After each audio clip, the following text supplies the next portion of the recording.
হচ্ছে পাবনা ভার্সিটির সামনে। এই যে মেন রোডের সাথে দোকান আছে, এটা হচ্ছে লক্ষ্মীনাথপুর আশ্রয় প্রকল্প। আর এই সামনে রত্নদেবী আছে পাবনা কলেজ, রবি সাহেবের প্রজেক্ট। আর এই যে আমরা বাড়ির ভিতরে ঢুকতেছিলাম, মানে এরিয়া, এই আশ্রয় প্রকল্পের কী অবস্থা এখন আপনারা দেখবেন। সবাই ভিডিওটা পোস্ট করবেন। পাবনা উপজেলা নিয়ন্ত্রণে এটা আছে। মূল সমস্যা আমাদের কিসের? আমাদের এই যে উপজেলার থেকে ব্যানার দিছিল, আমাদের এখানে অনেক সমস্যা। এখানে ঢোকার রোড, মানে এই যে পরিবেশ, এখানে অনেকগুলা ঘর, মানে লোকজন থাকে না। এইগুলো নিয়ে একটা রাজনীতি শুরু হয়েছে মহল্লার। কিসের জন্য? আসলে এখানে গরিব মানুষ থাকার জন্য এই ঘরগুলো দেওয়া হয়েছে। মানে যে একটা পরিবেশ, এই পরিবেশগুলা আসলে অনেকেই এইগুলো পছন্দ করে না। আপনারা প্রত্যেকটা বিষয়টা দেখবেন। 3 বছর কোনো কিছু আসে না এই এরিয়ায়। এটা আওয়ামী লীগ সরকার থাকতে ঘর উঠা হয়েছিল। আর আমার পাশে আর একটা ঘর আছে, সেটা হচ্ছে বিএনপি সরকার করছিল, ওইটা দেখবেন। এটা হচ্ছে ভাঙার শেড, টিন শেড। আপনার বিএনপি সরকার এই ঘরগুলো করে দিয়ে গেছিল। এখানে 20টা রুম আছে, পুরাতন রুম, মানে টিন শিটের। এখানে তো অনেকে থাকে না, মানে কিভাবে যে থাকে, পরিবেশ যে একটা ফ্যামিলি বাসা যে কিভাবে থাকবি সেটা জানে না। এখানে অনেক লোকের জায়গা বাসা আছে, সেই বিষয়টা আসলে তারপরে থাকে।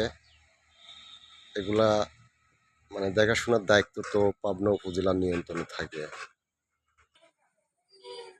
এই যে পরিবেশ গোলের ভিতরে, এই রুমালা হচ্ছে বাবা খায় তো, আর শালা চোর, এই চোর এখানে থাকতো। এই যে এইটা পরিবেশটা।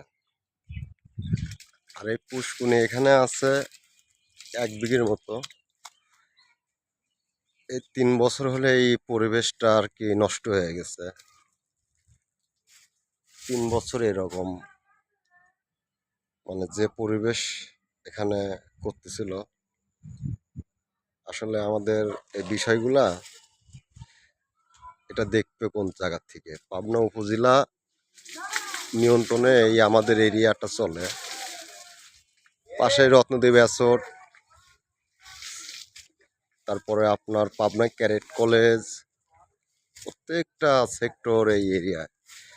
এখন 3 বছর আগে এখানে এই পুষ্কুনিতে সবাই গোসল করতো, সবাই এখানে সব কাজই করতো। এখন এই জায়গায় কেন হয় না? এগুলো অনেক সমস্যা হয়েছে এই এরিয়ায়, সেটার কারণে যাই হোক এটা নষ্ট হয়ে গেছে। এখন এগুলা দেখভাল কারা করবে? অফিস থেকে কোনো লোক আসে কি? অফিস থেকে স্যাররা আসে যে এখানকার একটা পরিবেশ করে দিয়ে যাবে? আপনার মেম্বারের দায়িত্ব থাক, চেয়ারম্যানের দায়িত্ব থাক, এলাকার প্রধান যারা আছে তাদের দায়িত্ব থাক, কিন্তু এগুলা কোনো কিছু করে দেয় নাই। যখন এই আওয়ামী লীগ সরকার এই জায়গায় বিল্ডিংগুলো করে দিয়ে যায়, তখন স্যাররা কয়েকবার এখানে আসে, এখানকার যাই হোক এগুলো দেখে মাখার পরে আর আসে নাই। তারপরে 5 তারিখের পরে এই যে বিএনপি সরকার দল ক্ষমতায় আসলো, আসার পরে এখনো এখানকার পরিবেশ চেঞ্জ হয় নাই। আমরা এখন ভিতরে ঢুকবো, এই ভিতরের কি সমস্যা। এই সামনের রুমের এই এখানে থাকে 2টা লোক, মা আর ছেলে। ওই ছেলেটা হচ্ছে চোর, চোর এবং নিশা ইয়াবা খাইতো। তারপরে এখান থেকে যাই হোক ওকে বাই করে দেওয়া হয়েছে। বাই করে দেওয়ার কারণে এরিয়ার ভিতরে রাইতে ঢুকে ওরা অনেক ছেলেপেলে নিয়ে এখানে খুব বিভ্রান্তি এবং ঝামেলা করার জন্য ওরা উঠে পড়ে লাগছে। তো এইগুলা এখানে বেশিরভাগ নারী মানুষ থাকে। এই নারী মানুষ আসলে সন্ধ্যার পরে এরা ঘরে ঢুকে গেলে তো আর খুঁজে পাওয়া যায় না। এখন আমাদের যে সমস্যাগুলো, এগুলা আপনার পাবনা উপজেলা এবং অন্য অন্য সাইট যারা আছে তারা এগুলা ফলো করবেন, যে এখানকার নিয়ন্ত্রণ কারা করে, আর এখানকার জিনিসপাতি কই যায়। এখানে বারবার বলতেছি যে নারীদের সংখ্যা এখানে বেশি, পুরুষ 10 থেকে 12 জন আছে। তাই ইয়াং জেনারেশন সবাই কর্ম করে, কিন্তু এরিয়ার ভিতরে কয়েকটা রুম, যাই হোক, নষ্ট পরিবেশ। এরা আপনার, যাই হোক, এই যে বিএনপি সরকার থাকতে এই ঘরগুলো উঠাই দিয়েছিল, কিন্তু এখানে কয়েকটা ঘর বিক্রি হয়ে গেছে। আসলে ঘর বিক্রি করার কাহিনীটা কি? বাইরের থেকে লোকজন আসে এখানে রাজনীতি করে, লোকজন এক মারধর করে, রাইতে ডিস্টার্ব করে।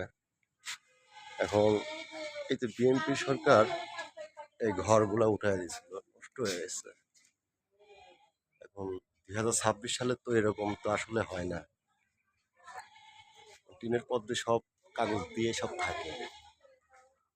আমার রতন মামা, এই যে মামা হচ্ছে এখানে থাকে, এখানকার ভালো বিষয় জানে। যাই হোক, একটু পাগলা টাইপের। এরিয়ার ভিতর যে সিন গেটগুলো হয়, এগুলা আসলে দেখতে হবে। আমাদের ছেলে পেলে আছে, এখানকার পরিবেশ চেঞ্জ করতে হবে। এখানে বর্তমান যে সময়, এই যে একটা ঘর একটু সমস্যার ভিতরে আছে, মানে হুট করে জেনতে সেনতে লোক ঢুকে পড়ে এই জায়গাটা, আসার পরে রুমে উঠে পড়ে। যে এলাকায় আমরা থাকি, এলাকায় তো নিয়ন্ত্রণ করতে হবে। কেউ আসে না, স্যাররা আসে না, দেখা সাক্ষাৎ নাই। আমরা তো সবাই কাজে ব্যস্ত থাকি, আমরা তো অফিসে যাইতে পারি না।